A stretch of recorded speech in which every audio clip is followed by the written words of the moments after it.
Hello guys, welcome back to my channel. நான் உங்கள் Shanmugapriya Pachaiyappan.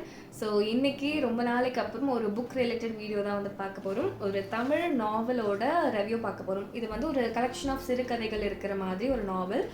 And I think இந்த வீட்டுக்கு வந்து கல்யாணம் ஆகி இதுதான் நான் ஒரு ஃபஸ்ட்டு இது மாதிரி ப்ராப்பராக உட்காந்து பேசுகிற மாதிரி ஒரு புக் வீடியோ வந்து எடுக்கிறேன். ஸோ குயிக்காக இந்த புக்கை பற்றி ஒரு ரிவ்யூ பார்க்கலாம். இதில் என்ன மாதிரியான ஸ்டோரிஸ் இருக்குது அண்ட் இது எவ்வளோ பிக்னர் ஃப்ரெண்ட்லியாக இருக்குது அண்ட் இதுக்கு நான் என்ன ரேட்டிங் கொடுப்பேன் பர்சனலி, இதெல்லாம் தான் வந்து இந்த வீடியோவில் பார்க்க போகிறோம். இந்த புக்கோட பேர் சொல்ல மறந்துட்டேன். இது வந்து பார்த்தீங்கன்னா கனவின் நிழல் இந்த புக்கோட பேர். ஆத்தர் வந்து பாலமுருகன். இந்த கனவின் நிழல் புக்காக இந்த ஆத்தர் வந்து அவார்டுமே வாங்கியிருக்காங்க. இந்த புக் நீங்கள் பர்ச்சேஸ் பண்ணணும்னு நினச்சிங்கன்னா அமேசான் ஃப்ளிப்கார்ட்டில் இதோட காஸ்ட் வந்து 150க்கு செல் பண்ணுறாங்க வித் டெலிவரி. அண்ட் நீங்கள் இதை வாங்கணும் டேரெக்டாக ஆத்தர் கிட்டேருந்தே வாங்கணும்னா இன்ஸ்டாகிராமில் பிங்க் பண்ணி நீங்கள் ஒரு வாட்ஸ்அப்பில் பிங்க் பண்ணி இந்த ஆத்தர் கிட்டேருந்து வாங்கிக்கலாம். அதோட காஸ்ட் வந்து பார்த்தீங்கன்னா ஜஸ்ட் ₹100 ப்ளஸ் டெலிவரிக்கு வந்து கொடுக்குறாங்க. ஸோ இப்போ குயிக்காக இதில் இருக்க ஷார்ட் ஸ்டோரிஸ் எப்படி இருக்குன்னு பார்க்கலாம். ஸோ இந்த புக்கில் மேஜராக வந்து பார்த்தீங்கன்னா ஃபஸ்ட் இருக்கிற ஸ்டோரி வந்து 90s அடுத்த தலைமுறை அப்படிங்கிற ஒரு ஸ்டோரி. இது வந்து கொஞ்சம் லென்த்தியான ஸ்டோரி. ப்ரீவியஸ்லி இந்த தனியாக ஒரு புக்கு மட்டும் நான் வந்து உங்களுக்கு ரிவ்யூ ஷேர் பண்ணியிருந்தேன். 90s அடுத்த தலைமுறையோட ஒரு கான்செப்ட் வந்து ஷேர் பண்ணியிருந்தேன். ஸோ நீங்கள் அந்த வீடியோ வந்து இதை பற்றி டீட்டெயில்டாக பார்க்கணும்னா பார்க்கலாம். இப்போ ஒன்லைனாக இந்த ஸ்டோரியோட கான்செப்ட் என்னென்னு பார்த்தீங்கன்னா, ஒரு வெட்டிங் வந்து நடந்துட்டுருக்கு. பொண்ணு பேர் வந்து சாய்ஸ்ரீ, பையன் பேர் வந்து கபிலன். ஸோ இவங்க ரெண்டு பேருக்கும் கல்யாணம் நடந்துட்டுருக்கு. கல்யாணம் ரொம்ப பரபரப்பாக போயிட்டுருக்கு. ரிலேட்டிவ்ஸ் எல்லாரும் ஃபோட்டோ எடுக்கிறாங்க, ஹாப்பியாக பேசிகிட்டு இருக்காங்க. இந்த கல்யாணத்துலேயே வந்து எல்லாமே அட்வான்ஸ்டாக கொடுத்துருக்காங்க. லைக் ஒரு ஃபுட்டில் இருந்து ஃபுட்டுமே வந்து பார்த்தீங்கன்னா செப்பரேட்டாக இது எல்லாமே ஒரு ஃபியூச்சர் ஜென்ரேஷன் தாட்ஸ் மாதிரி தான் இருக்கும். ஸோ ஃபுட்டுமே வந்து பார்த்தீங்கன்னா ஒரு கல்யாண பந்தின்னு வந்தாலுமே அங்கே ஒரு சுகர் பேஷண்ட்ஸ்க்கு தனியான ஒரு ஃபுட்டு, கொலஸ்ட்ரால் இருக்காங்கன்னா அவங்களுக்கு தனியான ஃபுட்டு, தனியான பஃபே, அந்த மாதிரி ஒரு டீட்டெயில்டு ஒரு வெர்ஷன் ஆஃப் கல்யாணம் வந்து நடந்துட்டுருக்கு. ஸோ இந்த கல்யாணத்தில் ஒரு வயசானவர் திடீர்னு வந்து வராரு. அவர் வந்து யாருக்குமே பார்த்த மாதிரி இல்லை, அவர் இன்வைட் பண்ண மாதிரியும் இல்லை. திடீர்னு வந்து அவர் ஸ்டேஜில் வந்து ஒரு கிஃப்ட் கொடுக்குறாரு பொண்ணுக்கும் பையனுக்கும். அந்த கிஃப்ட்டை வந்து அவர் என்ன சொல்வார்னா, இந்த கிஃப்ட்டை நீங்கள் இப்போ பிரிக்கக்கூடாது, உங்களுக்கு அடுத்த தலைமுறை வந்ததுக்கப்புறம் அந்த தலைமுறையோட கையால் தான் இது வந்து பிரிக்கணும். உங்களோட லைக் ஃபியூச்சரில் உங்களுக்கு ஒரு பையனோ பொண்ணோ வந்து பிறந்ததுக்கப்புறம் தான் இந்த கிஃப்ட்டை வந்து பிரிக்கணும். அது வரைக்கும் எந்த ரீசனுக்காகவும் அதை பிரிக்காமல் பத்திரமா வச்சுக்கணும் அப்படின்னு சொல்லி ஒரு ட்விஸ்ட்டை சொல்லிட்டு அவர் வந்து கிளம்பிடுவார்.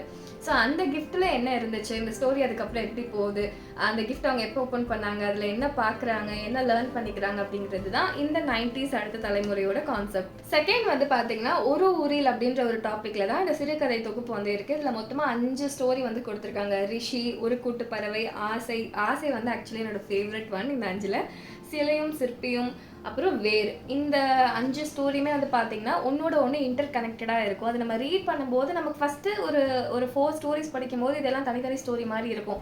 லாஸ்ட் ஸ்டோரி இது எல்லாத்தையுமே கனெக்ட் பண்ணி நமக்கு ஒரு ஓவரால் ஒரு ஷார்ட் ஸ்டோரி வந்து கிடைக்கும். ஸோ இந்த ஒரு ஊரில் ஃபஸ்ட்டு ரிஷி அப்படின்ற பகுதி வந்து பார்த்தீங்கன்னா ஒரு தாத்தா அண்ட் ஒரு பேரனோட பாண்டை பற்றின ஒரு ஸ்டோரி தான். ஸோ வீட்டில் வந்து ஒரு குட்டி பையன், ஒரு பேரன் இருக்கான் ரிஷி அப்படின்னு சொல்லிட்டு டிவி பார்த்துட்டே இருக்கான், ஃபோன் பார்த்துட்டே இருக்கான். ஸோ அவங்க அம்மா வந்து திட்டுறாங்க, எப்போ பார்த்தாலும் வந்து ஃபோன் பார்த்துட்டே இருக்கே, கொஞ்ச நேரம் போயிட்டு வெளியே விளையாடு, ஃபோனை வை அப்படின்னு சொல்லி திட்டுறாங்க. ஸோ அந்த தாத்தா ரத்னம் வந்து வராரு. நீங்கள் தானே வந்து அவன் சும்மா இருக்கணும், அவன் சாப்பிடணும்னு சொல்லி எல்லா டைம்லேயும் ஃபோனை வந்து காமிக்கிறீங்க, இப்போ அவனே அதை இன்ட்ரெஸ்ட் எடுத்து பார்க்கும்போது நீங்கள் வந்து ஸ்டாப் பண்ண சொல்கிறீங்க அப்படின்னு சொல்லி இவங்க வேலையை திட்டிட்டு அவர் வந்து அந்த வெளியே கூட்டிகிட்டு போவாங்க. எங்கே கூட்டிகிட்டு போவாங்க, பீச் கூட்டிகிட்டு போகிறாங்க. ஸோ பீச்சை கூட்டிகிட்டு போகிறப்ப அந்த தாத்தா அண்ட் அந்த ஒரு பேரனுக்குள்ளே இருக்கிற ஒரு பாண்ட், அவர் என்னென்ன விஷயம்லாம் அவன் கூட ஷேர் பண்ணுறாரு, அவன் நிறைய அந்த க்யூரியஸாக ஒரு கேள்வி கேட்குற ஏஜில் இருக்கான். ஸோ அவனுக்கு அவர் என்ன மாதிரி ஆன்சர் சொல்கிறாரு, இதெல்லாம் வந்து எக்ஸ்பிளைன் பண்ற மாதிரி ஒரு கிராண்ட் ஃபாதர் அண்ட் ஒரு பேரனுக்குள்ள இருக்க பாண்டை பத்தி பேசுறது தான் இந்த ரிஷி அப்படிங்கிற ஒரு பகுதி. செகண்ட் வந்து ஒரு கூட்டு பறவை. இது வந்து பாத்தீங்கன்னா ஃபர்ஸ்ட் ஷார்ட் ஸ்டோரி படிச்சுதான் ஏதோ ஒரு தாத்தா ஒரு பேரண்ட் பாண்ட் படிக்கிற மாதிரி இருக்கும். செகண்ட் ஷார்ட் ஸ்டோரி பாத்தீங்கன்னா சம்திங் டிஃப்ரெண்டா வந்து ஒரு பேர்ட்ஸோட லைஃப் ஸ்டைலுக்கு போயிடும். ஒரு பேர்ட் வந்து ஒரு மரத்துல கூடு கட்டி இருக்கு. அது வந்து ஒரு ஃபேமிலி பேர்ட். ஸோ அப்பா பேர்ட், அம்மா பேர்ட், அவங்களுக்கு 2 பசங்க, அந்த மாதிரி ஒரு மரத்துல வாழ்றாங்க. ஸோ ஒரு பேர்ட்ஸ்க்கு என்ன மாதிரியான பெரிய பிரச்சனைங்க வரும், திடீர்னு ஒரு விடாமழையில லைக் ஒரு எப்படி சர்வை பண்ணுறாங்க, அவங்களுக்கு எப்படி ஃபுட்டு கிடைக்கிது, அவங்களுக்குள்ளே இருக்க கான்வர்சேஷன் எப்படி இருக்குது, ஒரு பேர்ட்ஸோட ஃபேமிலியை பற்றி திடீர்னு ஒரு ஷார்ட் ஸ்டோரி. ஸோ இதுவுமே நமக்கு வந்து ஒரு டிஃப்ரெண்ட் டைப்பில் இருக்கும். இந்த ஒரு கூட்டு பறவை ஸ்டோரியில் நமக்கு வந்து ஒரு மாரலோடு நமக்கு இந்த ஸ்டோரி வந்து கொடுத்துருக்காங்க.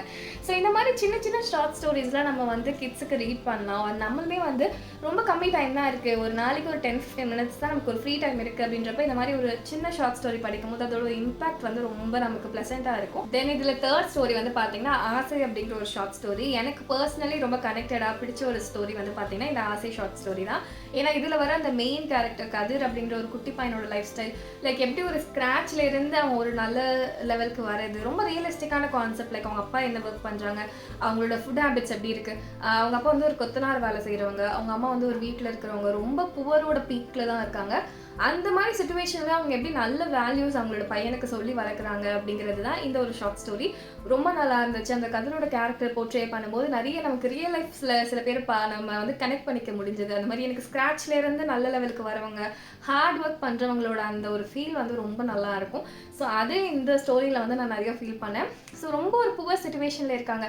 வீட்டுக்கு யாராச்சும் வந்து ஒரு ரிலேட்டிவ், ஒரு தாத்தா பாட்டி வரும்போது தான் ஒரு நல்ல ட்ரெஸ்ஸே போட முடியுது, ஒரு நல்ல சாப்பாடே சாப்பிட முடியுது. அந்த லைஃப் ஸ்டைலில் இருக்கிறவங்க லைக் ஒரு பை மிஸ்டேக் ஒரு புதுசாக அவன் வச்சிருந்த ஒரு ஸ்லிப்பரை வந்து அவன் தொலைச்சிடுவான். ஸோ தொலைச்சதுக்கப்புறம் அதை அவங்க ஃபேமிலி எப்படி எடுத்துக்கிறாங்க, அது இவனே அந்த கில்ட்டில் ரொம்ப ஃபீல் பண்ணும்போது கூட அவங்க அப்பா அவனுக்கு என்ன வேல்யூஸ் கற்றுத்தராங்க, அதை எப்படி அவங்க பார்க்க சொல்கிறாங்க, எப்படி அவங்களோட கஷ்டமான சுச்சுவேஷன்லையும் பையனுக்கு எப்படி எஜுகேஷன் கொடுக்குறாங்க அப்படின்ற மாதிரி ரொம்ப ஒரு மீனிங்ஃபுல்லான ஸ்டோரி. ஆசை வந்து எனக்கு ரொம்ப பிடிச்சிருந்தது. சிலையும் சிற்பியும் வந்து ஒரு ஃபேண்டசி ஸ்டோரி தான்.